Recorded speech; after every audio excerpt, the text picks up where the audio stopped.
everyone, and thank you for tuning in to CorruptSMP News, the new, latest place for all the latest topics going on outside of law. Today, March 20th, 2022, war rules for World War I have been released by the server admins. They are as follows. Number 1. Each side, until the war starts, is not allowed to enter each other's domain. Basically, Jigoku can't enter Ducklandian Empire's territory, and the Ducklandian Empire and allies cannot enter Jigoku until the fighting actually begins. Number 2. There will be 3 beacons. Your task is to capture all 3 and bring them all back to your home country. When done, take a screenshot of it and put it on the Discord or DM me or something, just like, we've won. You know what I mean? But when you're done, take a screenshot of it. You also need to stop the other side from getting your own beacons. Coordinates will be released publicly by me shortly after I place them down later today, because I have to do it, I'm server admin. Yeah, so, number 3. War does not start until Saturday 26th of March at 8 PM GMT. No fighting on either side with each other must be done before then. Number 4. Griefing and stealing are allowed within all borders of nations participating after fighting commences until the war ends. Number 5. The war can go on for however long it takes, just do not drag it on for months and months. However, scroll back at number 3 to learn how to win the war. Number 6. Mythical weapons are allowed, and so is legendary, but crafting them is not allowed. It's always been a rule, but I always want to bring it up. People have grinded hard for them, but Dremel allows you to craft them, and I know who has mythicals, so do not craft them, okay? Number 7. Use of the terminal system is banned for all countries, unless you want to use a terminal to go over to allies. Otherwise, it is forbidden. You also cannot camp out in the terminal. Number 8. Hacking and duping is banned, and number 9. You cannot move where your beacon is placed. Now, before I go on to the other section where I'm going to ask someone in this call questions on basically just opinion questions. I just want to go over what will happen if either side wins. So if Ducklandia and the allies wins, number 1, the country, Jigoku no Fukusar, will be given to Frachiesable and the Corrupt Empire to sort out. However, Ducklandia will be watching over. 2. Ducklandia can make any changes they like to the country, regardless after winning the war.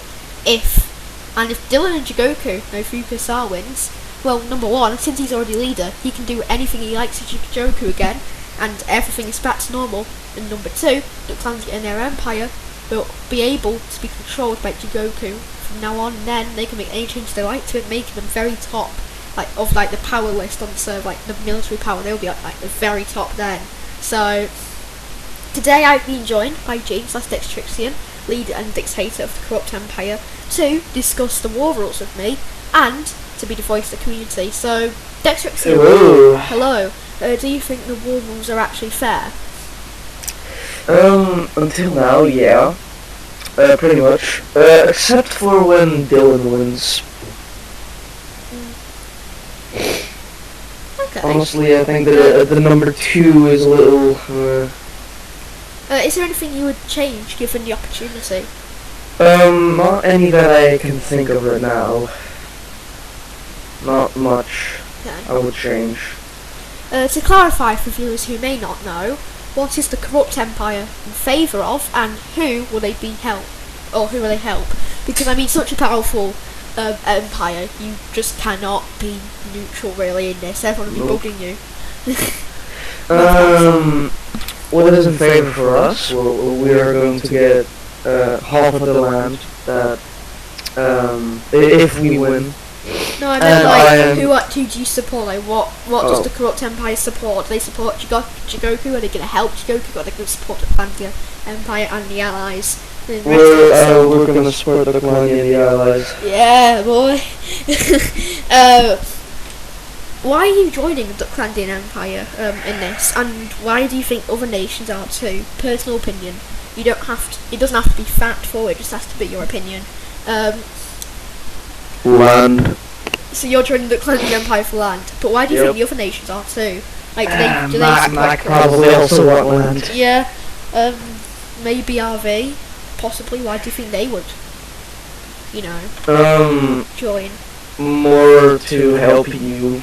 Yeah, I think they would join more to help us, because Maybe aid you. RV was sort of formed from, people in Ducklandia, so yeah, I guess they would probably want to return the favour, you know what I mean? But, final question.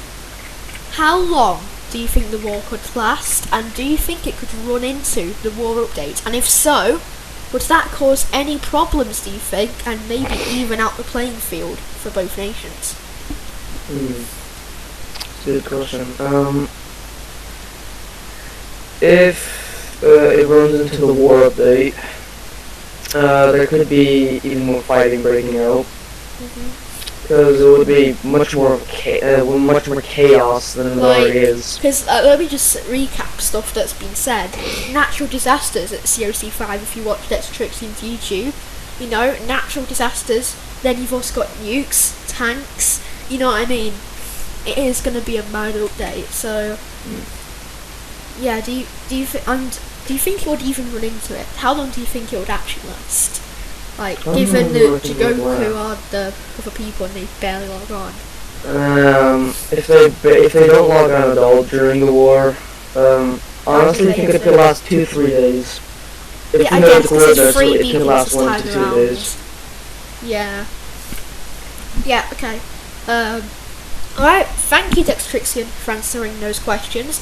And just to recap, World War 1 of CorruptSMP starts on Saturday the 26th of March at 8 PM GMT. This was Carrot a Duck speaking on behalf of CorruptSMP News. Goodbye.